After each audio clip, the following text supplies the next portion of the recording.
If you write instrumental music that could work on crime or forensic style TV shows, films and video games, I'm going to tell you of an exciting production music library you might want to get in touch with to get your music earning you some money by being on these kinds of programs. I'm going to tell you all about Crimesonics, who they are, how to get in touch with them, what deal they offer, and even some specific advice from their creative director about how to stand the best chance with your submissions to them. That's advice they don't even include on their website. That's all coming up. For great insider tips on writing production music for music libraries, TV, film and games, subscribe to the Music for Income channel and hit the bell to be notified when we post a new video each week. In fact, as I'm starting to review production music libraries in videos like this one, it's even more important to subscribe and get notified so that you can be ahead of the pack getting your music to these folks. I'm Michael from Music for Income. I'm a professional TV composer and I also run a production music library. For those that don't know, production music libraries sign composers and music producers' tracks and then get them placed on films, TV shows and elsewhere so you can start earning royalties. Now, if this is all new to you, check out this video. I'll put a card link to it above where I'll walk you through everything you need to know to get started. But let's move on to our review. So today we're going to be talking about the American production music library Crimesonics. So who are Crimesonics? Well, Crimesonics began in 2018 and is the brainchild of five-time Emmy Award-winning producer, sound designer and composer Dan Brown Jr.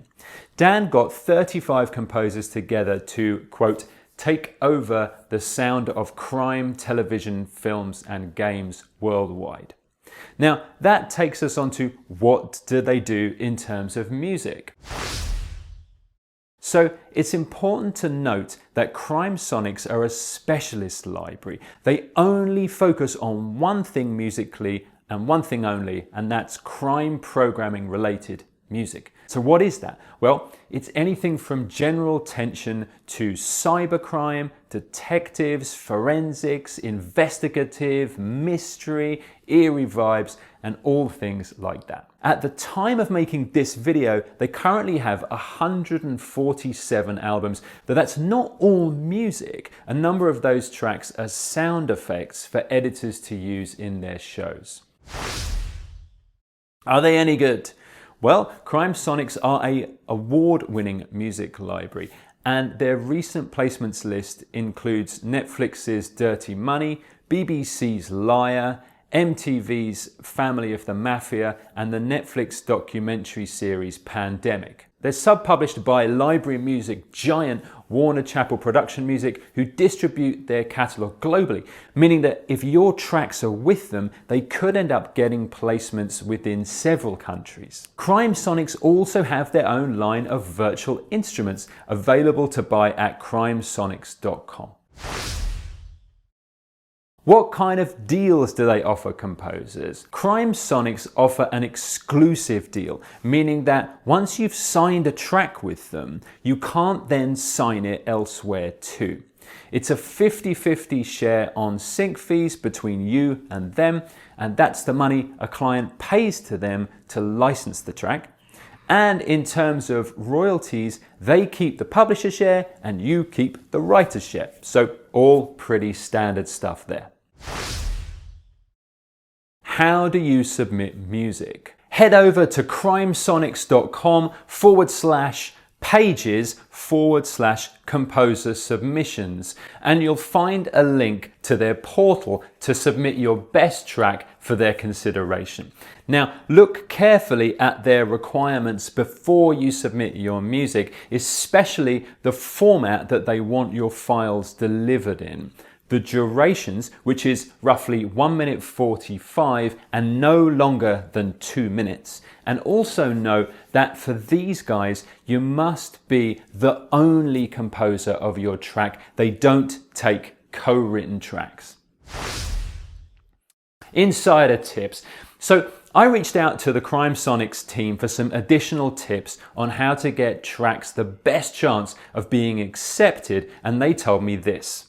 One of the things we listen for immediately are the intros, the breaks, and the endings. If they are not tight, on purpose, sync friendly, use transitional elements, and very much on purpose, we don't review the rest of the composition. If you want to know exactly how to get your tracks doing that, stay with me and I'll tell you in just a second. So, conclusions. I've got to say, I like this library. I love the way they do one thing and one thing only very well, making them appealing to their clients as the go-to option for any crime-related sequences of programming. The flip side of that for you as a composer is to try to find an angle of crime music that they don't have covered already. Now, the music they have sounds great. They've got nice branding and a good concept there. If writing crime-related stuff is your bag, I'll definitely head over to their website and check them out as a possible home for your tracks.